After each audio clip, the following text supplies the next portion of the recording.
Can a kangaroo survive without water? What happens when flying foxes can't keep cool? Will sea turtles survive warming waters? Truth is, every living thing depends on the physical conditions of its habitat.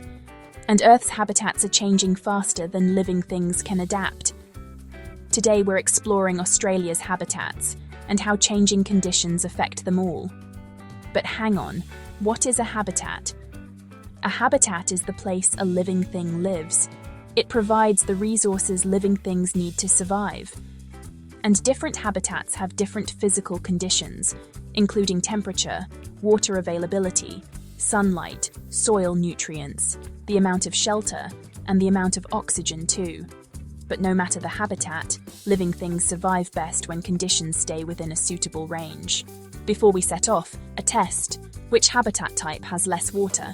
Is it the ocean, the desert, or the forest? Deserts have less water. The perfect place to begin. Welcome to Australia's arid interior. These desert areas experience high temperatures, low rainfall, and survival is challenging. But red kangaroos are well adapted to this habitat type. They conserve energy and water by resting in the shade, becoming active at sunrise, sunset, or night. But desert conditions change. Droughts are prolonged periods with low or no rainfall, and they're becoming more common and longer lasting. Do you know what's affected first during a drought? Is it insect populations, plant growth, or kangaroo survival? Did you say plant growth? Correct. Less rainfall means fewer plants will grow. So not only do thirsty kangaroos have less water, they have less food and shelter too. Despite being well adapted, prolonged droughts mean red kangaroos will struggle to survive. But changing physical conditions happen in many habitats. Let's fly into Australia's eastern forests. These habitats have more rainfall, cooler temperatures, and abundant food.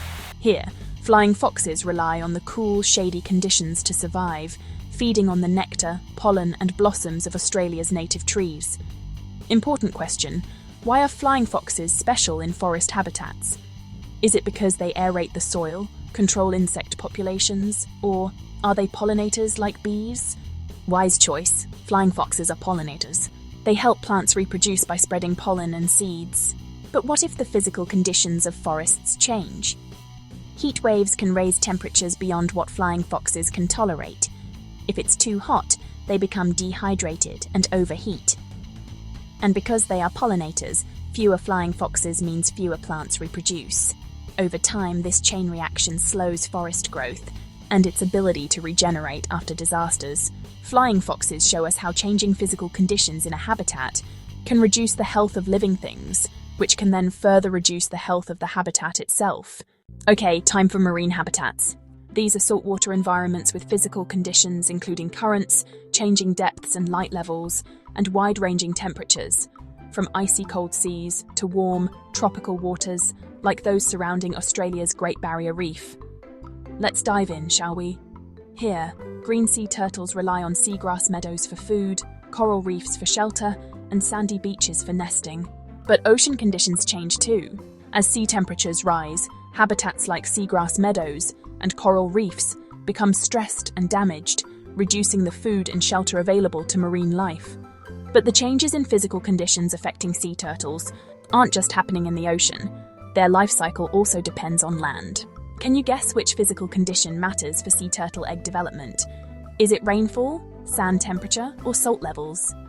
If you said sand temperature, fantastic job. If the sand gets too hot or too cold, eggs won't develop properly, and hatchling survival decreases. So changing temperatures in marine habitats affect not just sea turtle food, but their shelter and reproduction chances too. Wakey, it's time for a recap. What has our journey taught us? Firstly, a habitat is a place where a living thing is adapted to live. And different habitats have different physical conditions, including temperature, water availability, sunlight, nutrients, shelter, and oxygen levels too. When those physical conditions change, living things may struggle to adapt and survive.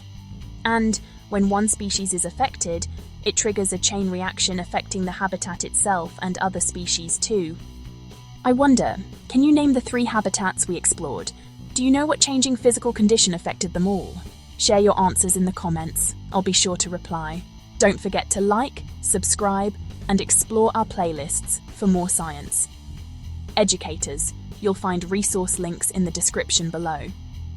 Thanks for exploring Australia's habitats with Critter Quest Education.